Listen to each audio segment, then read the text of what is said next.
Good afternoon everybody.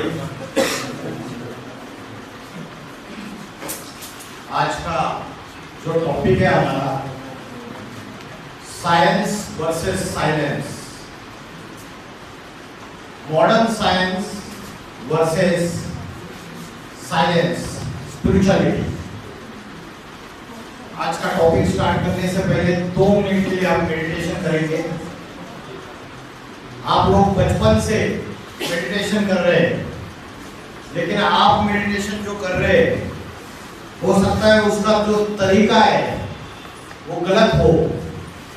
आप जब meditation करते हैं तो आंखें बंद करते हैं पूरी, या आंखें आधी खुली आधी बंद होती है? पूरी बंद करते हैं, है ना। लेकिन भगवत गीता जो एक आध्यात्मिक ज्ञान है,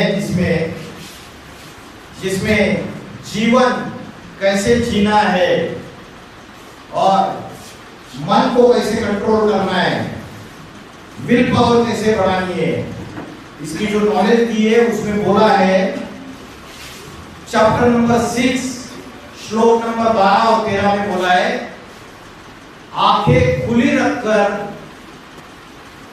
भ्रुकुटी के बीच में ध्यान लगाना है। अभी जो हम आंखें बंद करके अभ्यास करते हैं वो परफेक्ट मेथड नहीं है। आपने शिव शंकर भोलेनाथ महादेव के पिक्चर्स, आइडल्स, मूर्तियां देखी रही, वो ध्यान मग्न अवस्था में बैठे हुए हैं, डीप मेडिटेशन स्टेज में।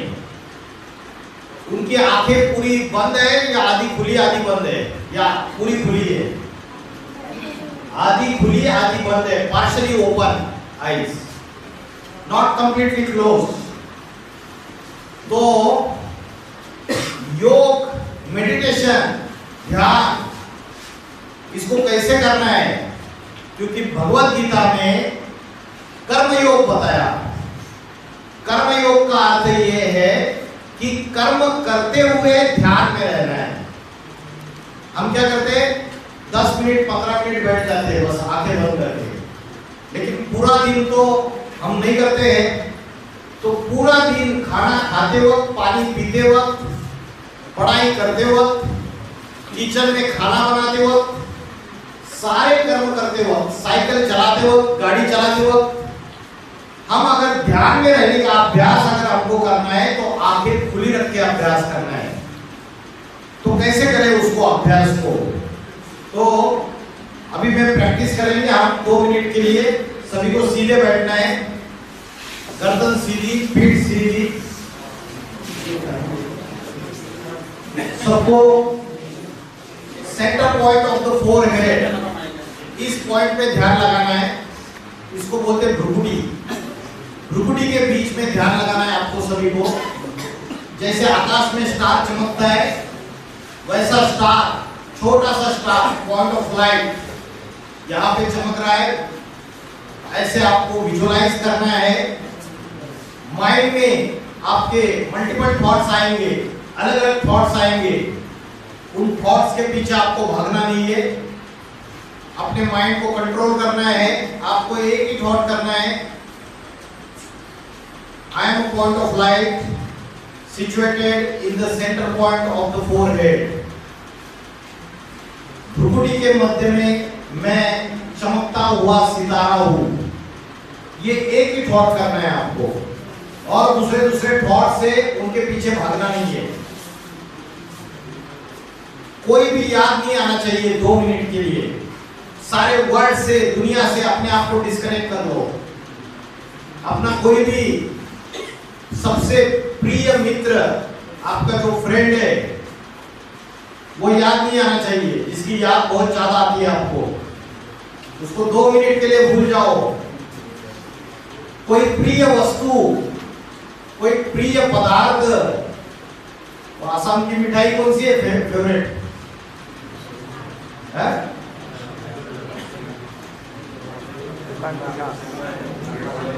कोई प्रिय वस्तु, कोई प्रिय पदार्थ, कुछ भी याद नहीं आना चाहिए। कोई प्रिय व्यक्ति याद नहीं आना चाहिए। 2 मिनट के लिए disconnect from the world, detached from the world. Shift point of light, center point of the forehead. सीधे बैठना है और नीचे देखना नहीं है, इधर पॉइंट ऑफ लाइट भ्रुकुटी के बीच में, यहाँ पे ध्यान लगाना है सबको। एक ही थॉट करना है, I am a point of light situated in the center point of the forehead.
Traffic police होती है। ट्रैफिक पुलिस क्या करती है? ट्रैफिक को कंट्रोल करती है। चारों तरफ से जो भी व्हीकल्स आते हैं उनको कंट्रोल करते हैं ट्रैफिक पुलिस। वैसे हमारे मन में भी मल्टीपल थॉट्स, अनेक विचारों का ट्रैफिक चलता रहता है और उस ट्रैफिक को अगर कंट्रोल नहीं करेंगे तो क्या प्रॉब्लम होता है? टेंशन, डिप्रेशन, स्ट्रेस, एंजाइटी, रात को नींद नहीं आती है, इनसोम्निया, ओवरथिंकिंग, ज्यादा सोचते रहते हैं छोटी छोटी बातों को। तो जैसे हम फिजिकल एक्सरसाइज करते हैं रोज, वैसे मन को एकाग्र करने की एक्सरसाइज भी जरूरी है, क्योंकि माइंड को अगर कंट्रोल में रखा तो लाइफ आबाद हो जाएगी, और माइंड अगर डिस्टर्ब है, अनकंट्रोल्ड है, तो लाइफ बर्बाद हो जाती है। भगवत गीता में बोला है, मन जीते सो जगत जीत। जिसने मन को जीत लिया उसने जगत को जीत लिया। तो मन को एकाग्र कैसे करना है, उसको कंट्रोल कैसे करना है? भगवत गीता में अर्जुन बैटलफील्ड पे खड़ा है, कुरुक्षेत्र के मैदान में, और अर्जुन भगवान को बोलता है कि मैं युद्ध नहीं करूंगा। बैटलफील्ड से भागने का विचार करता है। भगवत गीता में अर्जुन ने भगवान को कहा कि मेरा मन बड़ा चंचल है, बड़ा हठी है, बड़ा बलवान है, और ये जबरियन मेरी इंद्रियों को उत्तेजित करता है। तो मैं इस चंचल मन को कैसे एकाग्र करूं? यह अर्जुन का प्रश्न है भगवत गीता में। तो अर्जुन जो था वो ग्रेट वॉरियर था, बड़ा योद्धा था, उसके बावजूद उसको क्वेश्चन था कि मेरा माइंड कंट्रोल में नहीं है। तो भगवत गीता में दूसरे अध्याय से लेकर 18वें अध्याय तक भगवान ने अर्जुन को शस्त्र अस्त्र चलाने की विद्या नहीं सिखाई, भगवान ने अर्जुन को वेपन्स कैसे चलाना है, गांडीव धनुष्य कैसे चलाना है, इसके बारे में नहीं समझाया। भगवान ने अर्जुन को माइंड कंट्रोल के टेक्निक्स बताए, सेल्फ रियलाइजेशन के टेक्निक बताए। भगवान ने अर्जुन को बताया कि विल पावर कैसे बढ़ाई जाती है। जो अर्जुन शुरुआत में बोल रहा था मैं युद्ध नहीं करूंगा, भाग रहा था, वही अर्जुन 18वें अध्याय में लास्ट चैप्टर भगवत गीता का, उसमें युद्ध करने के लिए तैयार हो जाता है। आज हम सभी भी लाइफ में एक बैटल फील्ड में खड़े हुए हैं और इस बैटल फील्ड में हमारी लड़ाई चल रही है। किसके साथ लड़ाई चल रही है बताओ? आज हमारी जो लड़ाई चल रही है वो माया के साथ लड़ाई चल रही है। ये माया क्या है पता है किसको? ये जो माया है इसको बोलते हैं माया रावण, मतलब गुड और बैड, गुड और इविल, अच्छाई और बुराई की लड़ाई है। हमारे माइंड के अंदर इंटरनल वॉर चलती रहती है। राम और रावण की युद्ध जो है वो हमारे अंदर ही चलती है, मन के अंदर, और उसकी वजह से कभी कभी हम देखते हैं अच्छाई और बुराई की जो बैटल हमारे मन के अंदर चलती है उसमें कौन विजयी होता है? कौन विजयी होता है? कौन जीत जाता है? राम जीतता है या रावण जीतता है? रावण जीतता है हमारे अंदर का। रावण बना राक्षस, डेमन, डेविल। तो समझो हमारा एक दोस्त जिसके साथ आप रहते, उसने बोला भाई सिगरेट पियो। क्या बोला? सिगरेट पियो करके। तो हमारे अंदर का राम कहता है कि नहीं, ये नशा करना गलत बात है, नहीं करना चाहिए। और दूसरी तरफ हमारे अंदर का रावण कहता है अरे कर ले एक बार, क्या प्रॉब्लम है? तो राम और रावण की युद्ध चलती है और हमारे अंदर का जो रावण है वो विजयी होता है।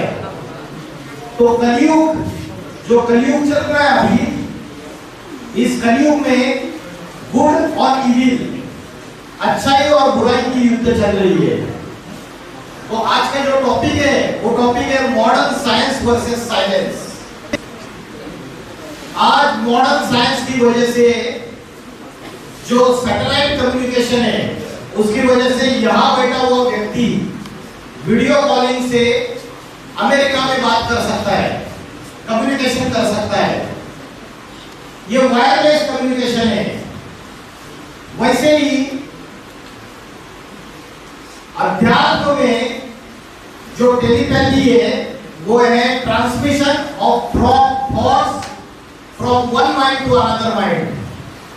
मन के जो विचार है वो भी ट्रांसफर हो सकते हैं, मन के जो वाइब्रेशंस है वो भी ट्रांसफर हो सकते हैं। अगर माइंड के थॉट्स पॉजिटिव है और प्योर है, तो अगर मन में शुद्ध विचार है, सकारात्मक विचार है, तो मन के थॉट्स ट्रांसफर हो सकते हैं। पॉसिबल है या नहीं है? Transmission of thoughts from one mind to another mind possible है। जैसे आप अमेरिका चले गए और आपकी मां या मंगल देवी में बैठ के आपको वीडियो कॉलिंग ट्राई कर रही है और वीडियो कॉलिंग का नेटवर्क नहीं लग रहा है, तो आपकी मां ने क्या किया? आपको याद किया दिल से। तो आपको टचिंग हो सकता है या नहीं हो सकता अमेरिका में बैठ के कि मेरी मम्मी ने मुझे याद किया करके आप अपने फ्रेंड को बोलोगे? हो सकता है? पॉसिबल है? पॉसिबल है। तो मन के जो वाइब्रेशन है वो पावरफुल है, वो साइलेंस से भी पावरफुल है। मन के वाइब्रेशन की जो पावर है वो साइलेंस की पावर है। लेकिन आज हमारा जो माइंड है वो कंप्लीटली डिस्टर्ब है। माइंड डिस्टर्ब होने का कारण क्या है पता है आपको? तीन कारण है। पहला कारण है माइंड को डिस्टर्ब होने का मल्टीपल थॉट्स, दूसरा कारण है वेस्ट थॉट्स और तीसरा कारण है निगेटिव थॉट्स। समझ में आ रहा है क्या बोल रहा हूं? मल्टीपल थॉट्स मतलब बहुत सारे ओवर थिंकिंग, बहुत सारे विचार करना। आप जब मल्टीपल थॉट्स करोगे तो आपकी विल पावर, आपकी माइंड की पावर कमजोर हो जाएगी। दूसरा है निगेटिव थॉट्स और तीसरा है वेस्ट थॉट्स। वेस्ट थॉट्स मतलब व्यर्थ संकल्प और निगेटिव थॉट्स मतलब नकारात्मक संकल्प। तो ये तीन की वजह से हमारा mind tension, depression, stress in चीजों में फंसा होता है। तो मन को अगर पावरफुल बनाना है और बुद्धि को अगर पावरफुल बनाना है तो हमें पॉजिटिव थॉट्स, गुड थॉट्स, अच्छे विचार, और अच्छे विचार करने के लिए हमको क्या करना चाहिए? आध्यात्मिकता, स्पिरिचुअल एजुकेशन लेना चाहिए। अभी जो आप एजुकेशन ले रहे हो वो कौन सा एजुकेशन है? अभी जो आप एजुकेशन ले रहे हो वो भौतिक पढ़ाई है, जैसे ITI ट्रेनिंग ले रहे हो आप, टेक्निकल ट्रेनिंग है ना। कोई इलेक्ट्रीशियन का कोर्स कर रहा है, कोई फिटिंग का कोर्स कर रहा है, कोई और कौन से कोर्सेस है आपके इधर? अच्छा, मैकेनिक, फिटिंग, इलेक्ट्रीशियन, तो ये सारे टेक्निकल कोर्सेस है। ये भौतिक पढ़ाई है, इससे आपको जॉब मिलेगी, बाद में आप पैसा कमाएंगे, नौकरी मिलेगी। तो ये भौतिक पढ़ाई है। दूसरी पढ़ाई है आध्यात्मिक पढ़ाई, स्पिरिचुअल एजुकेशन। आज भौतिक पढ़ाई पढ़कर बड़े बड़े वकील, डॉक्टर, इंजीनियर, IAS ऑफिसर जो बनते हैं वो भी आत्महत्या कर रहे, सुसाइड कर रहे। सुना है आपने न्यूज में? राजस्थान में कोटा, पता है आपको? कोटा में कोचिंग इंस्टीट्यूट से बहुत सारे, और एज पर न्यूज रिपोर्ट पिछले 4 सालों में 54 स्टूडेंट्स ने सुसाइड किया। तो कोई बहुत इंटेलिजेंट है, पढ़ाई में होशियार है, उसके बावजूद जरूरी नहीं है कि उसका माइंड पूरा कंट्रोल में है। आध्यात्मिक शक्ति जो स्पिरिचुअल नॉलेज है उससे साइलेंस की पावर आती है, उससे सुख और शांति और आनंद इजीली मिलता है। आज हम शांति और सुख मिलने के लिए हम भाग रहे हैं दुनिया में, अलग अलग फेस्टिवल सेलिब्रेट करते हैं, लेकिन हमको 100% पीस एंड हैप्पीनेस नहीं मिलती है। तो साइंस जो है उससे भी पावरफुल है साइलेंस की पावर। आज जो सर्वे किया उसके अनुसार 90% से ज्यादा जो युवा है हमारे भारत के यंगस्टर्स, वो साइंस के साधनों में उनकी बुद्धि फंसी हुई है। Mobile, social media, WhatsApp, TikTok, Snapchat, Facebook, Instagram, ये सब में, यूट्यूब, ये सब में बुद्धि ऐसी फंसी हुई है कि उससे हमारा मन और बुद्धि एकाग्र हो रही है या और भटक रही है। क्या हो रहा है? और भटक रही है। ये सारी चीजें यूज करने से, देखने से बुद्धि श्रेष्ठ बन रही है या बुद्धि भ्रष्ट बन रही है? भ्रष्ट बन रही है। निगेटिविटी ज्यादा माइंड में आ रही है और माइंड जो है वो क्या बन रहा है? डस्टबिन बन रहा है। डस्टबिन, जैसे डस्टबिन होती है घर में, उसमें गार्बेज इकट्ठा करते हैं, कूड़ा कचरा, और गार्बेज डाल देते हैं। तो हमारे माइंड और इंटेलेक्ट में हम रोज कूड़ा और कचरा डालते रहते हैं। गांधी जी के 3 बंदर थे। कौन से 3 बंदर थे गांधी जी के? Hear no evil, see no evil, talk no evil। बुरा मत देखो, बुरा मत सुनो और बुरा मत बोलो। और हम क्या करते हैं सवेरे से लेकर रात तक? अपने आप की अगर चेकिंग करेंगे, हम किसी से बात करते तो गाली देके बात करते हैं, दोस्त से भी तो बुरा बोलते हैं, आंखों से बुरी चीजें देखते हैं रोज और कानों से बुरी चीजें सुनते हैं। तो ये तीनों मंकीज को वर्डेट करते हैं। और चौथा बंदर है बुरा मत सोचो, डोंट थिंक बैड। तो आज मन और बुद्धि के ऊपर ये गार्बेज रोज के रोज जमा हो रहा है और साइंस के साधनों में हम इतने एडिक्टेड होते जा रहे हैं, एडिक्शन, कि मोबाइल के सिवा रह नहीं सकते और उससे बुद्धि छोटे छोटे बच्चों की भी खराब हो रही है। China is the first country who declared addiction of the internet as a disease. China ने बोला ये जो इंटरनेट का एडिक्शन है ये एक रोग है। तो आज ये रोग, ये बीमारी फैलती चली जा रही है। कोई कोई बच्चे ऐसे होते हैं वो दिन रात वो वीडियो गेम खेलते रहते हैं ऑनलाइन। कितने लोग हैं यहाँ पे? और ये वीडियो गेम्स, उसमें वो सामने वाला वो जो शूट करता रहता है एक दूसरे को, वायलेंस। तो जैसी चीजें आप देखोगे आंखों से, जैसी चीजें सुनोगे वैसे ही आप बनोगे। इसको बोलते हैं law of attraction. As you think, so you become. जैसा आप पढ़ते हो, जैसा आप देखते हो, म्यूजिक देखते हो, म्यूजिक सुनते हो, वीडियो देखते हो, वैसे ही आप बनते हो। As you imagine, so you create. ये लॉ ऑफ अट्रैक्शन है।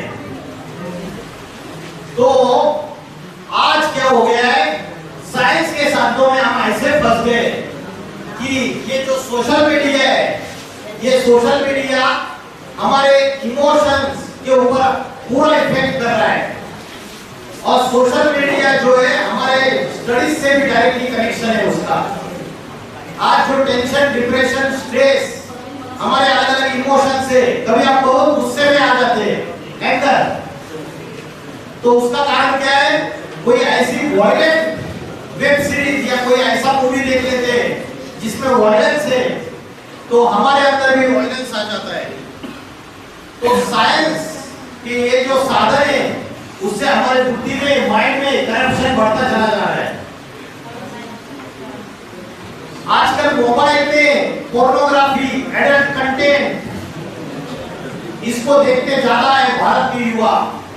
और इनका नाम पता है आपको? आज तक के न्यूज रिपोर्टर है Sudhir Chaudhary, is a famous news reporter.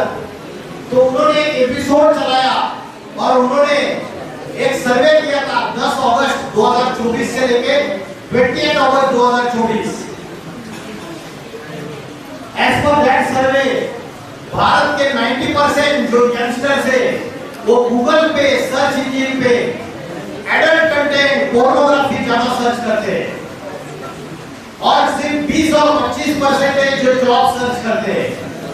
तो आज भारत में जो मोरालिटी और एथिकल वैल्यूज का जो पतन हो रहा है और बुद्धि जो खराब हो रही है, उसका मूल कारण है हम आध्यात्मिकता को भूल गए और साइंस के इन साधनों के पूरी तरीके से इन्फ्लुएंस में आ चुके हैं।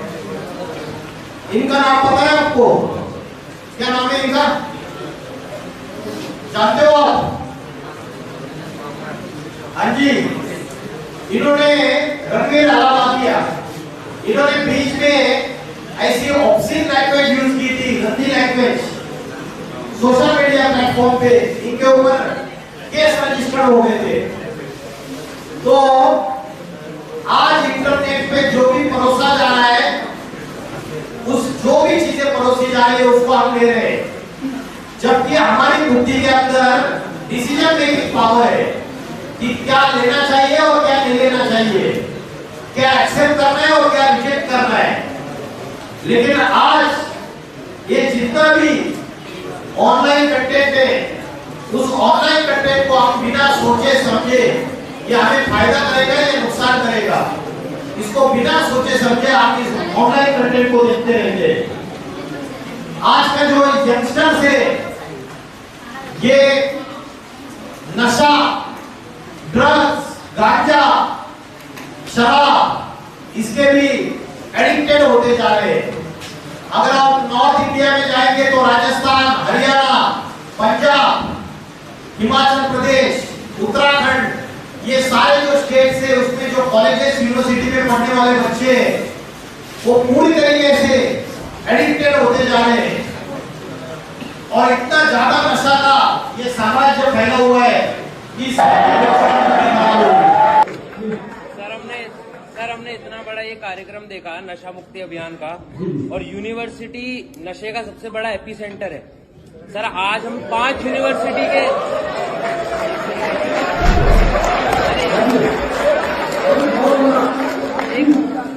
सर हम 5 यूनिवर्सिटी के बच्चे यहाँ पर, 4 यूनिवर्सिटी के बच्चे यहाँ पर बैठे हैं। आज गांजा मिलना या फिर कोई नशे की सामग्री मिलना, टॉफी लॉलीपॉप जितना आसान है मिलना, तो एक फर्स्ट ईयर का या सेकंड ईयर का बच्चा गांजे के डीलर को ट्रेस कर सकता है या ट्रैक कर सकता है, तो पुलिस क्यों नहीं कर पाती? क्या पुलिस ही पीछे छूट रही है?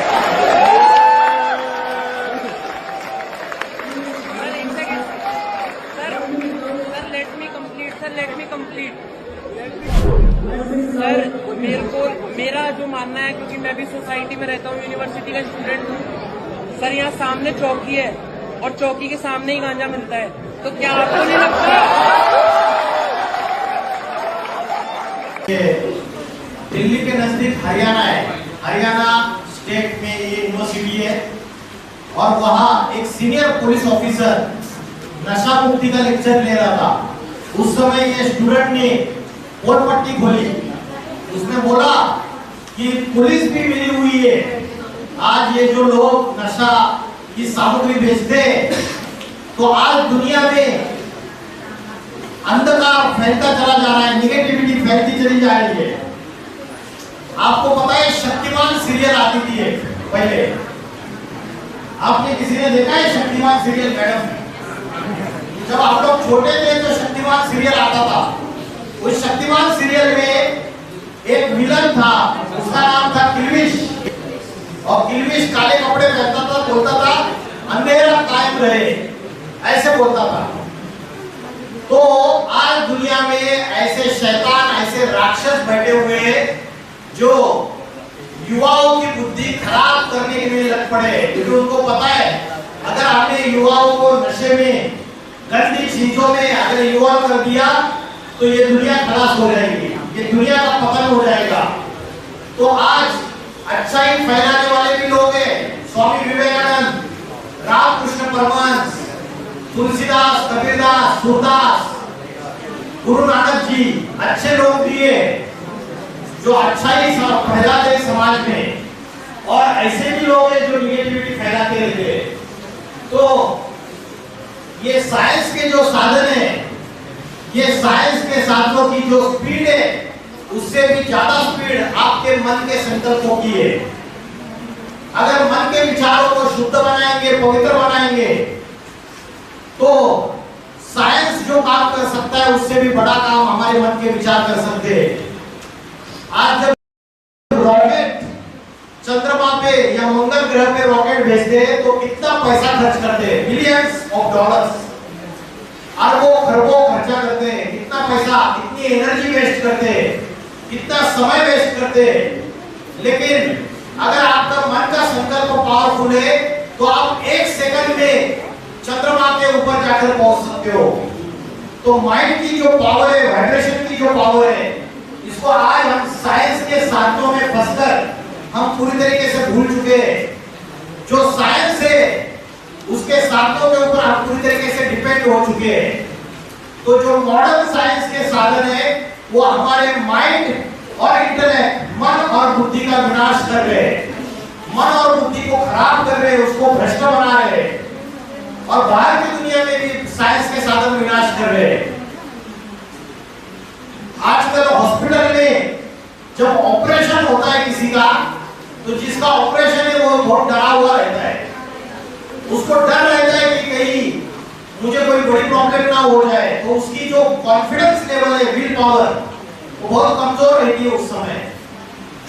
और कभी कभी ऐसा होता है कि हार्ट अटैक से वो लोग मर जाते हैं ऑपरेशन थिएटर में।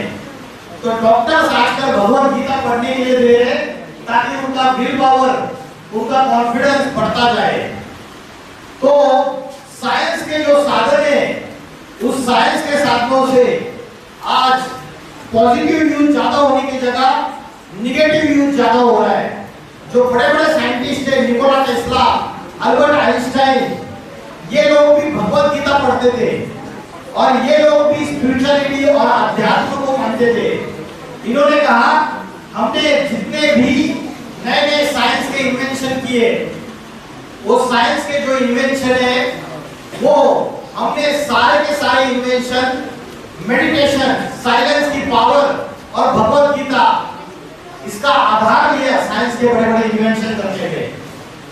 तो आध्यात्मिक शक्ति जो है स्पिरिचुअल पावर, इससे हमें सेल्फ रियलाइजेशन होता है कि मैं कौन हूं, हु एम आई, मेरा रोल क्या है।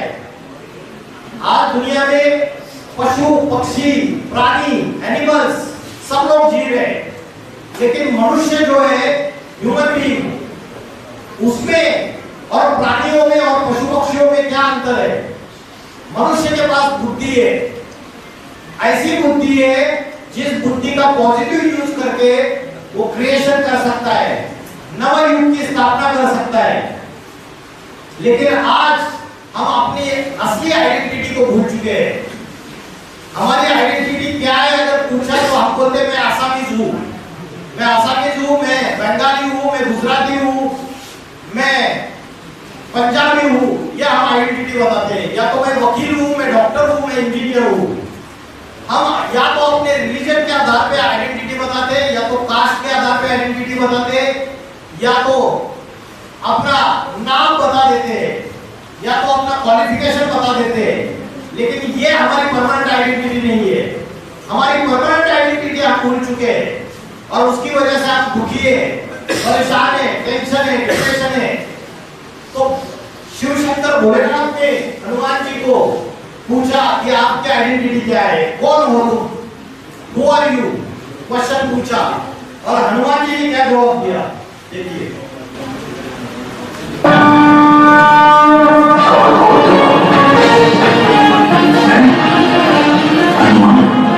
तुम्हारा नाम नहीं पूछा, तुम कौन हो? अंजलि कैसे नंदन कौन पूछ? तुम्हारा वंश नहीं पूछा, तुम कौन? वंश तुम्हारी जाति नहीं पूछी, तुम कौन हो?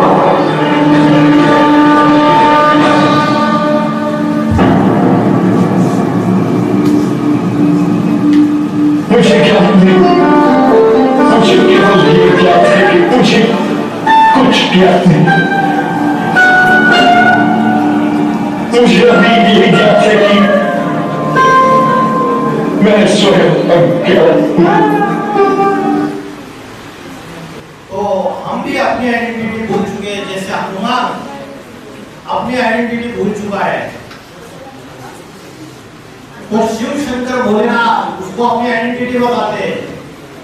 क्या आइडेंटिटी है हमारी, हु एम आई, इसका जवाब आज मॉडर्न साइंस के पास नहीं है। हम अपनी आइडेंटिटी जो समझते हैं वो अपनी फिजिकल बॉडी को अपनी असली आइडेंटिटी समझते हैं, लेकिन हमारी आइडेंटिटी फिजिकल बॉडी नहीं है। हमारी आइडेंटिटी है क्या है, और बताएगा Who am I? इसका जवाब क्या है सही? मैं कौन हूं? दिखाई नहीं दे रहा है आपको? मैं आत्मा हूं। I am not a physical body, I am a soul. आत्मा मतलब प्राण शक्ति।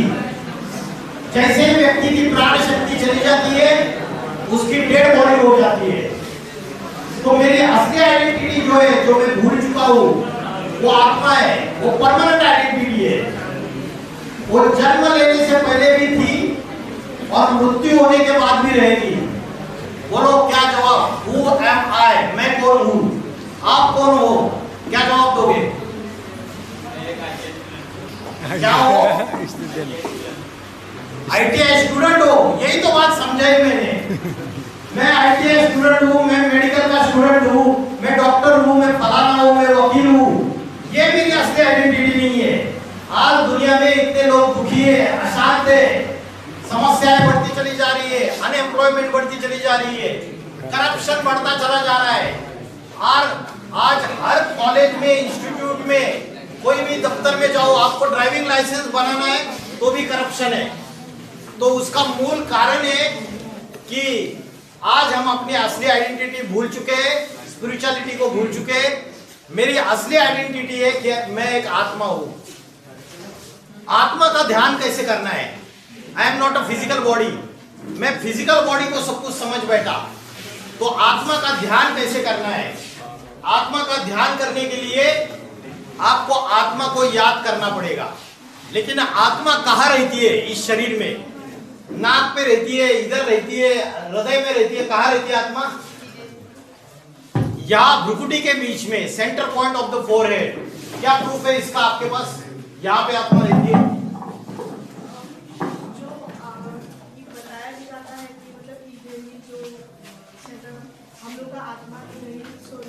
हाँ, बताया जाता है कि आत्मा यहां रहती है, लेकिन इसका प्रूफ क्या है? रेफरेंस भगवत गीता में बोला है, भगवत गीता में बोला है, भ्रूर मध्य प्राण आवेश सम्य का। भ्रुकुटी के मध्य में प्राण शक्ति स्थित है। जैसे प्राण चला जाता है, आत्मा चली जाती है डेड बॉडी 1 सेकंड में। यस और नो? मरता क्या है? मरता क्या है? शरीर मरता है या आत्मा मरती है? शरीर मरता है, इसलिए मरने के बाद जला देते हैं या जमीन में गाड़ देते हैं। आत्मा कभी मरती नहीं। आत्मा 1 सेकंड में दूसरे मां के गर्भ में प्रवेश करती है। और आत्मा जो है, आत्मा के साथ साथ क्या ट्रेवल करता है? एक बॉडी से लेके दूसरे बॉडी में जब आत्मा जाती है तो ट्रेवल क्या करता है? आत्मा के साथ साथ, आत्मा के साथ साथ ट्रेवल करता है मन और बुद्धि, माइंड एंड इंटेलेक्ट। जैसे एक हैंडसेट से दूसरे हैंडसेट में आपको आपके पहले वाले हैंडसेट का डेटा ट्रांसफर करना है, तो आप मेमोरी कार्ड निकाल के दूसरे हैंडसेट में डालते हो। वैसे आत्मा के अंदर मन और बुद्धि है, जो स्टोरेज स्पेस है, उसमें आपके अच्छे बुरे कर्म सारे के सारे रिकॉर्ड होते हैं। अनेक जन्मों के कर्म रिकॉर्ड होते हैं। और जो अच्छे कर्म करते हैं वो भी रिकॉर्ड होते हैं, बुरे कर्म करते हैं वो भी रिकॉर्ड होते हैं। इसलिए 5 साल का छोटा बच्चा स्कूल में चोरी करना चालू कर देता है। सामने वाले अपने फ्रेंड के कंपास से पेन चुराता है, पेंसिल चुराता है, तो उसके अंदर ये चोरी करने का संस्कार कहां से आया? पिछले जन्म में अगर वो चोर था तो वो संस्कार फिर से आने वाले जन्मों में ट्रांसफर होगा। तो आत्मा के साथ साथ कर्म भी जाते हैं उसके, और मन और बुद्धि भी ट्रेवल करती है। इसलिए अगर हम आध्यात्मिकता, स्पिरिचुअलिटी को फॉलो करेंगे तो मन और बुद्धि में जो भी निगेटिविटी स्टोर की है वो निगेटिविटी निकल जाएगी, और आने वाले जन्मों में वो निगेटिविटी ट्रांसफर नहीं होगी। तो मैंने आपको बताया कि आत्मा भ्रुकुटी के बीच में रहती है, और उसी की वजह से जो भारत में जो बहनें माताएं यहाँ पे बिंदी लगाती है और पुरुष लोग यहाँ पे टीका लगाते हैं, क्योंकि आत्मा यहाँ रहती है। ये स्पिरिचुअल सीक्रेट है। तो आत्मा जो है भ्रुकुटी के बीच में रहती है, इसलिए बिंदी और टीका लगाने की परंपरा, ट्रेडिशन शुरुआत हो गई। जैसे मोटर गाड़ी है, कार है, कार, और कार का ड्राइवर और कार दोनों का भोजन एक है या अलग अलग है? दोनों का फूड अलग अलग है। वैसे ही आत्मा ये ड्राइवर है और शरीर ये गाड़ी है। आत्मा का भोजन अलग है और शरीर का भोजन अलग है। शरीर का भोजन क्या है बताइए? शरीर का भोजन क्या है? शरीर का भोजन है ज्ञान, शरीर का भोजन है रोटी सब्जी दाल चावल, और आत्मा का भोजन है ज्ञान और ध्यान, आध्यात्मिक ज्ञान और योग। ध्यान मतलब ही योग। योग का अर्थ क्या है? योग का अर्थ क्या है? योग का अर्थ है आत्मा को परमात्मा से जोड़ना।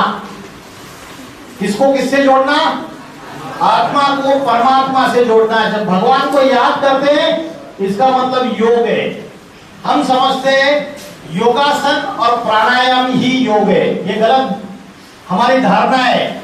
योगासन और प्राणायाम शरीर को स्वस्थ रखने के लिए, जो आत्मा को याद करते हुए यहाँ पे भ्रुकुटी के बीच में अगर हम परमात्मा का ध्यान करते हैं तो उसे योग कहा जाता है। और दूसरा है स्पिरिचुअल नॉलेज। अगर आप रोज 1 घंटा अच्छा सत्संग आध्यात्मिक ज्ञान सुनेंगे, मोबाइल पे भी सुन सकते हैं, तो आपके अंदर के निगेटिविटी भाग जाएगी और पॉजिटिविटी आ जाएगी। टेंशन, डिप्रेशन, स्ट्रेस सब कुछ भाग जाएगा। और दूसरा है योग। योग और मेडिटेशन करने का सबसे अच्छा समय कौन सा है? सवेरे का समय, सूरज उगने से पहले ब्रह्म मुहूर्त का समय। ब्रह्म मुहूर्त के समय उठ जाइए और ब्रह्म मुहूर्त के समय उठ के यहां पे ध्यान लगाइए। जैसे आकाश में स्टार चमकता है वैसे यहां पे ध्यान लगाइए। तो आत्मा का ध्यान करना, परमात्मा को याद करना और रोज 1 घंटा स्पिरिचुअल नॉलेज सुनना। सवेरे 4 बजे उठ जाइए, आधा घंटा आप रोज प्रैक्टिस कीजिए मन को एकाग्र करने का, अनेक मल्टीपल जो विचार आते हैं उनको भगाने का, और एक ही विचार, मैं आत्मा स्टार हूं। तो भगवान जो है, एक तो आत्मा के बारे में पता चला। अभी परमात्मा, गॉड क्या है, हु इज गॉड, परमात्मा कौन है और कहां रहता है? आत्मा यहां रहती है, आत्मा का घर ये है। परमात्मा का घर कौन सा है, कहां रहता है वो, कैसे याद करें उसको? हाँ जी बताइए। हेलो, आत्मा के बारे में बताया, परमात्मा का घर कौन सा है? अभी मुस्लिम लोग बोलते हैं अल्लाह, क्रिश्चियन लोग बोलते हैं गॉड, और हिंदू लोग बोलते हैं ईश्वर या शिव, परमात्मा। तो मुस्लिम लोग क्या बोलते हैं? खुदा फर्श का नहीं, खुदा अर्श का रहने वाला है, खुदा 7वें आसमान का रहने वाला है।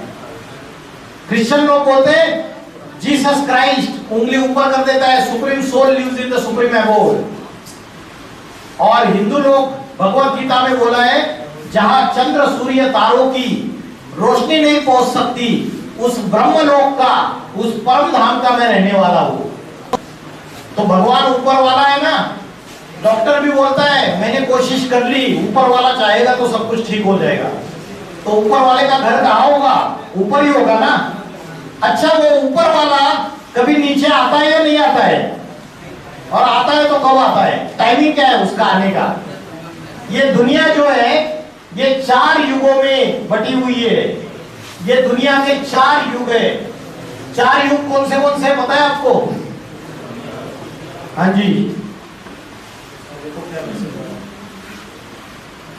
4 युग कौन से? अरे 4 युग पता नहीं है क्या किसी को? हाँ? बताओ, 4 युग नहीं पता है आपको? 4 युग सुना नहीं कभी? आपको पता है 4 युग? आपको किसी को नहीं पता? आसाम में 4 युग कौन से हैं? हाँ जी, हाँ परफेक्ट। सतयुग, त्रेता युग, द्वापर युग और कलयुग, ये 4 युग है। और ये दुनिया जो है इस 4 युगों में बटी हुई है। सतयुग, त्रेता युग ये स्वस्तिक है। स्वस्तिक में ये जो 4 इसके खाने हैं, सतयुग गोल्डन एज, मुस्लिम लोग बोलते हैं सतयुग को जन्नत, क्रिश्चियन लोग बोलते हैं पैराडाइज या हेवन, हिंदू लोग बोलते हैं स्वर्ग, वैकुंठ, राम राज्य या सतयुग। सबने नाम अलग अलग दे दिया। तो ये 4 युगों का चक्र है, गोल गोल घूमता रहता है। ऐसे जैसे रात के बाद दिन आता है और दिन के बाद रात आती है, वैसे पापी कलयुग के बाद पावन सतयुग आता है। कलयुग है झूठा युग, झूठ का युग, और सतयुग है सत्य का युग। अभी कौन सा युग चल रहा है? अभी कलयुग नहीं चल रहा है, अभी चल रहा है घोर पापी कलयुग। क्या चल रहा है?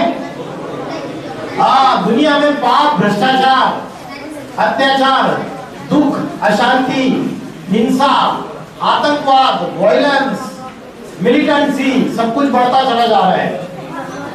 तो अभी जो समय चल रहा है वो समय युग परिवर्तन का समय चल रहा है। अगर पापी कलयुग चला जाएगा तो नवयुग आएगा। तो सतयुग, त्रेतायुग, द्वापर युग और कलयुग।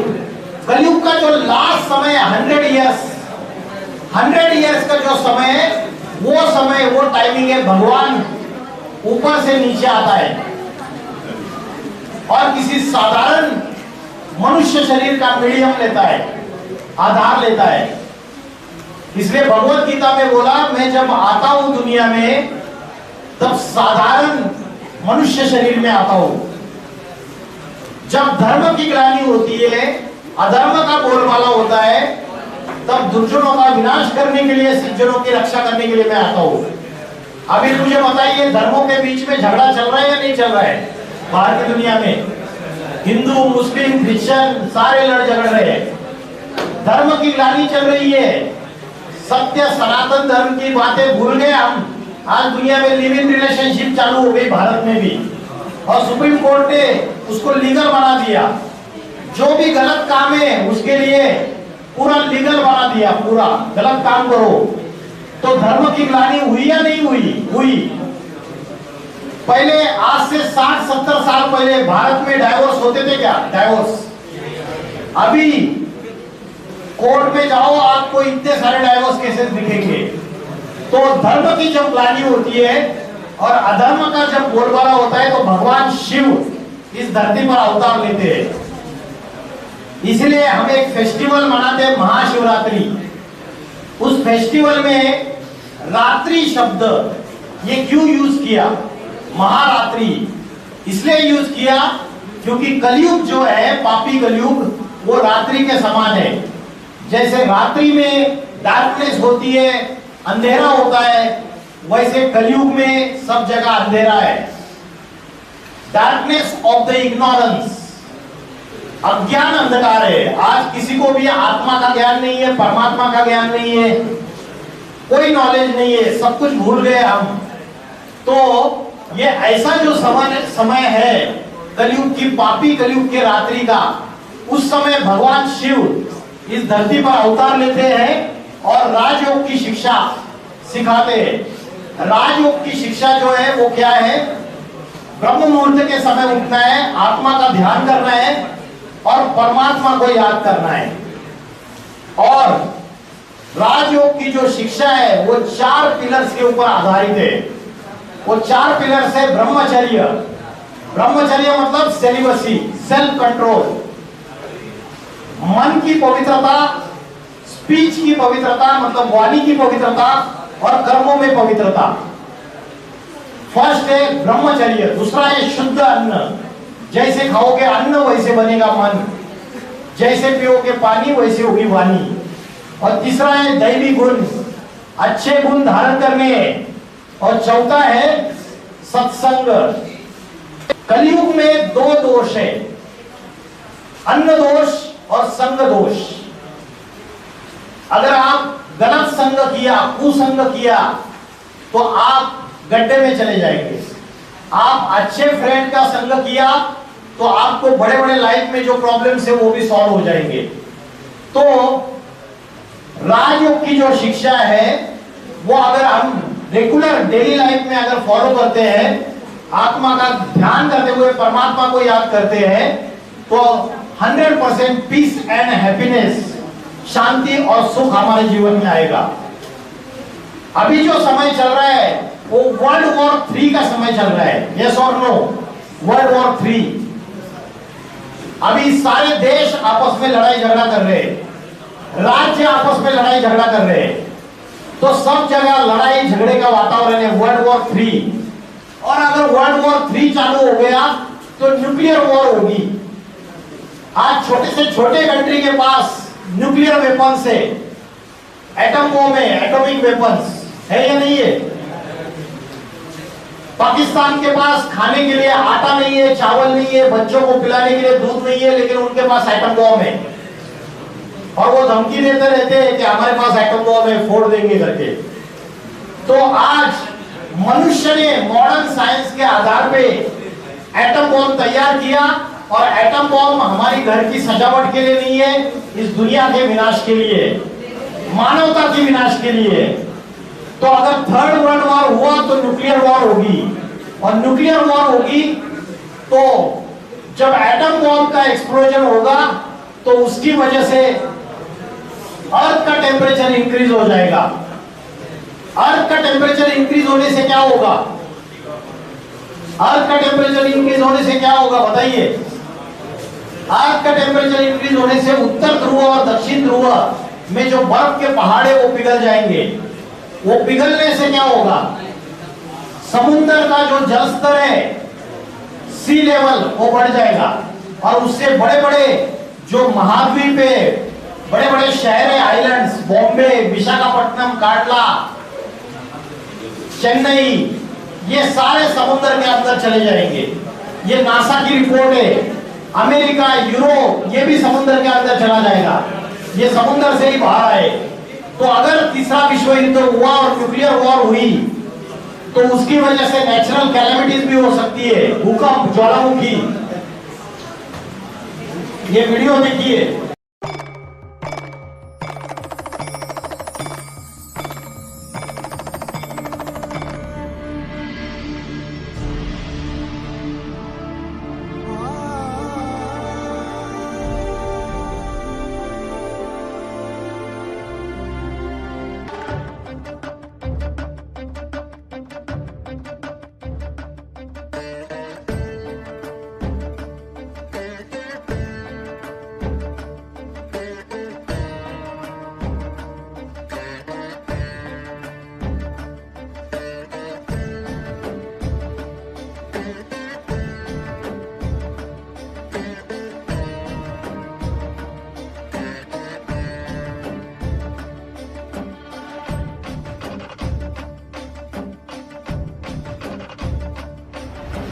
कर्पूरगौरं करुणावतारं संसारसारं भुजगे। जो अमेरिका के साइंटिस्ट है उन्होंने भी ये बात बोली है कि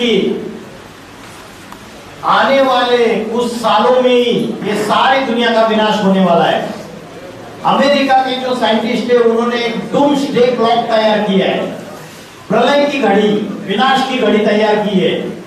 और उनका कहना यह है कि जब उस घड़ी के दोनों कांटे, हैंड्स, 12 बजे के ऊपर आ जाएंगे तो ये सारी दुनिया का विनाश हो जाएगा।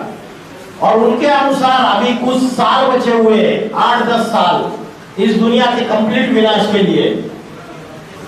बड़े बड़े भविष्यकार है, उन्होंने भविष्यवाणियां की है। नॉस्ट्राडेमस, हीरो, कीट, एंडरसन, गोपीनाथ शास्त्री, कल्कि पुराण, उन्होंने भविष्यवाणी में बोला है कि 21st सेंचुरी में नॉर्थ इंडिया से एक महापुरुष का अवतार होगा, और वो महापुरुष आत्मा और परमात्मा की नॉलेज देगा। वो महापुरुष ऐसी स्पिरिचुअल रिवॉल्यूशन लाएगा, आध्यात्मिक क्रांति लाएगा, और अनेक धर्मों का, अनेक जातियों का, अनेक परंपराओं का विनाश हो जाएगा, और एक सत्य सनातन धर्म की फिर से स्थापना हो जाएगी। भारत विश्वगुरु बनेगा, एक जाति, एक धर्म, एक भाषा, एक राज्य स्थापन हो जाएगा, और स्वयं भगवान आके ये परिवर्तन करेगा। भगवान जब आता है तो ब्रह्मा के द्वारा नए युग का क्रिएशन, शंकर के द्वारा पुरानी दुनिया का विनाश, और नई जो दुनिया आने वाली है विष्णु द्वारा उसकी पालना। तो ब्रह्मा, विष्णु और शंकर के द्वारा ये कार्य करता है। इसलिए हम बोलते हैं गुरु ब्रह्मा, गुरु विष्णु, गुरुदेव महेश्वर, गुरु साक्षात परब्रह्मा। तो ब्रह्मा, विष्णु, शंकर के द्वारा प्रैक्टिकल अभी भगवान स्वयं आके कार्य कर रहा है, और दुनिया में परिवर्तन होने का ये समय है, अभी सुधरने का समय है। आप अपनी पढ़ाई के साथ साथ आध्यात्मिक ज्ञान आप सुनिए और जीवन में धारण कीजिए। ओम नमः शिवाय।